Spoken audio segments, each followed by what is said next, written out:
Implementasi nyata untuk pensiunan apa? Langkah-langkah praktisnya yaitu nomor pertama atau nomor satu adalah belajar konsep bisnis. Yang kedua, memahami peluang bisnis. Yang ketiga, mulai bisnis kecil. Yang keempat, analisa bisnis. Yang kelima, evaluasi strategi. Dan yang keenam adalah bangun bisnis besar. Jika dilakukan bertahap,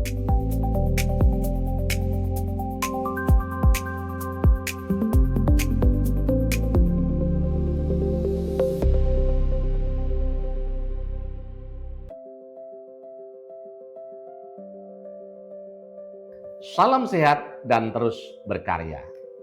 Selamat datang kembali di Decision Room, sebuah ruang berpikir, sebuah ruang keputusan. Tempat kita belajar menutup pikiran lama dan membuka pikiran baru. Close and open your mind.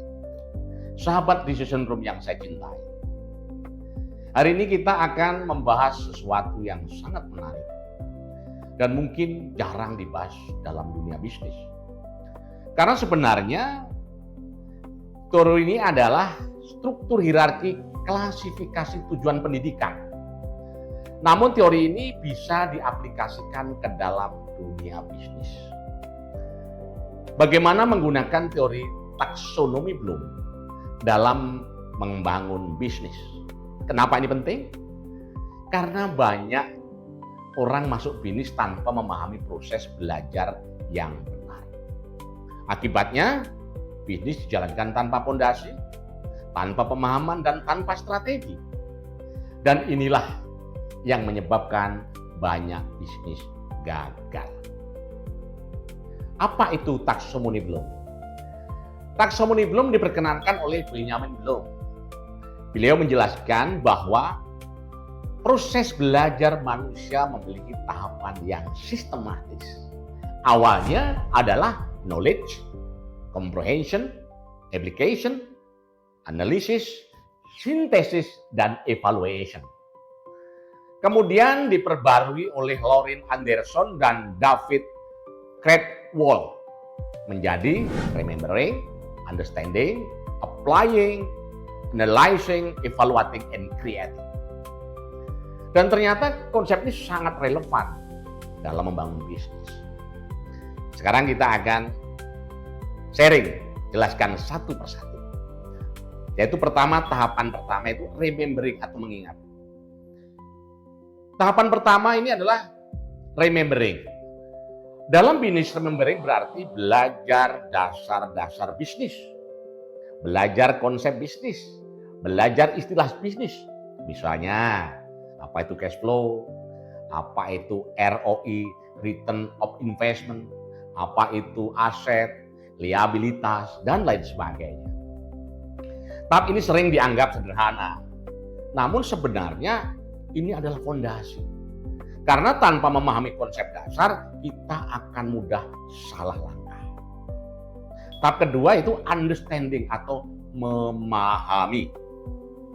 Setelah mengingat, kita harus memahami. Memahami berarti mengerti bagaimana bisnis bekerja. Misalnya, bagaimana bisnis menghasilkan uang? Bagaimana biaya bekerja? Bagaimana pasar bergerak? Di tahap ini kita mulai memahami hubungan antar konsep. Dan ini sangat penting. Karena banyak orang yang hanya tahu tetapi tidak paham. Sekarang yang ketiga, applying, menerapkan. Setelah memahami, kita menerapkan. Misalnya, mulai dari bisnis kecil, mulai dari investigasi kecil, dan mulai dari proyek kecil. Ini adalah fase belajar nyata. Ya. Disinilah kita mulai merasakan adanya resiko. Kita harus membuat keputusan dan ada tantangan di sini. Dan ini adalah proses penting. Kemudian kita mengarah kepada proses yang keempat, tahap 4, yaitu analyzing atau menganalisa. Setelah menjalankan bisnis, kita mulai menganalisa misalnya kenapa bisnis ini gagal. Kemudian dan juga bagaimana atau kenapa bisnis itu berhasil. Apa yang perlu diperbaiki. Di tahap ini kita mulai memperbaiki dengan lebih strategis. Kita tidak hanya menjalankan bisnis, tetapi mulai memahami pola bisnis yang benar.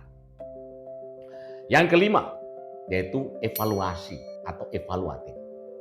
Setelah analisis, kita memulai mengevaluasi. Kita bertanya, apakah bisnis ini layak dilanjutkan?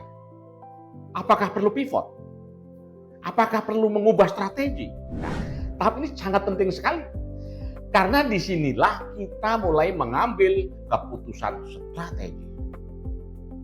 Dan yang terakhir adalah kreatif atau menciptakan. Ini adalah tahapan yang tertinggi dalam taksonomi Bloom. Creating berarti menciptakan bisnis baru, menciptakan sistem baru dan peluang baru atau opportunity baru.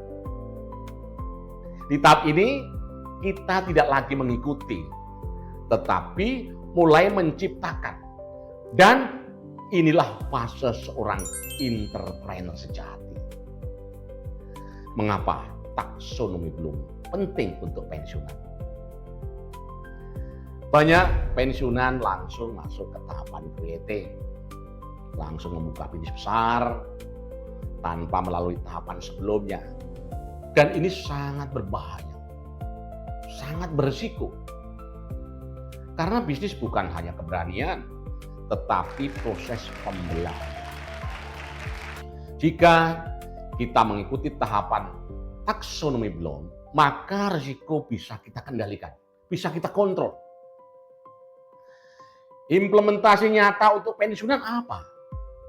Langkah-langkah praktisnya, yaitu nomor pertama atau nomor satu adalah belajar konsep bisnis. Yang kedua, memahami peluang bisnis. Yang ketiga, mulai bisnis kecil. Yang keempat, analisa bisnis. Yang kelima, evaluasi strategi. Dan yang keenam adalah bangun bisnis besar. Jika dilakukan bertahap, kesuksesan menjadi lebih stabil. Bisnis bukan keberuntungan. Bisnis adalah proses pembelajaran. Gunakan taksonomi Bloom mulai dari remembering hingga creating. Karena perjalanan bisnis adalah perjalanan belajar. Dan disinilah Decision Room hadir kembali. Sebuah ruang berpikir, sebuah ruang mengambil keputusan. Saya Kang Awe, sampai bertemu di monolog berikut. Dan ingat selalu, close and open your mind. Salam sehat.